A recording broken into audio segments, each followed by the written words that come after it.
வணக்கம் நண்பர்களே. நம்மில் பலருக்கும் பிடித்த உணவுப் பொருள் வேர்க்கடலை.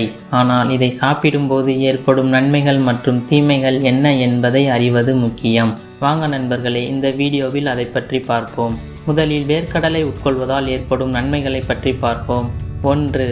வேர்க்கடலையில் புரதம் மற்றும் நார்ச்சத்து அதிகம் உள்ளது என்பதால் இவை தசை திசு மீட்பு மற்றும் இரத்த அழுத்தத்தை குறைக்க உதவுகின்றன. இடைவெளி சிற்றுண்டியாக இது ஒரு மிகச்சிறந்த உணவு. 2. வேர்க்கடலையில் ஆன்டி ஆக்சிடென்ட்கள் அதிகம் உள்ளதால் இதய ஆரோக்கியத்தை மேம்படுத்தி புற்றுநோய் அபாயத்தை குறைக்க உதவுகிறது. 3.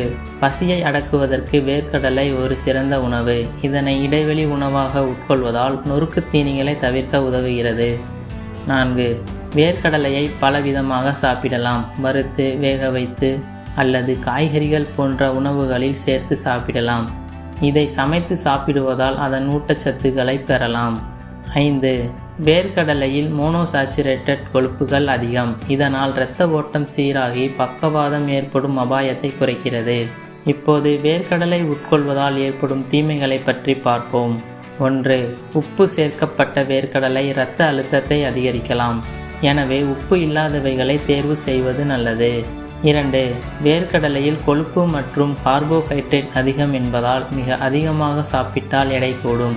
எனவே உடற்பயிற்சியுடன் சரியான அளவில் சாப்பிடுவது முக்கியம். 3. மிக அதிகமாக சாப்பிடுவதால் மற்ற ஆரோக்கிய உணவுகளை சாப்பிட உங்களுக்கு விருப்பம் குறையும். எனவே அதை சமநிலையாக உட்கொள்ளவும். 4. முன்கூட்டியே பாக்கெட்டுகளில் அடைக்கப்பட்ட வேர்க்கடலையில் சர்க்கரை மற்றும் உப்பு சேர்க்கைகள் இருக்கலாம். எனவே இயற்கையானவைகளை தேர்வு செய்வது நன்று. அவ்வளவுதான் நண்பர்களே. இந்த வீடியோ உங்களுக்கு பிடித்திருந்தால் லைக் செய்யவும், கமெண்ட் செய்யவும் மற்றும் சப்ஸ்கிரைப் செய்யவும் மறக்காதீர்கள். நன்றி நண்பர்களே. மீண்டும் ஒரு நல்ல வீடியோவில் சந்திப்போம்.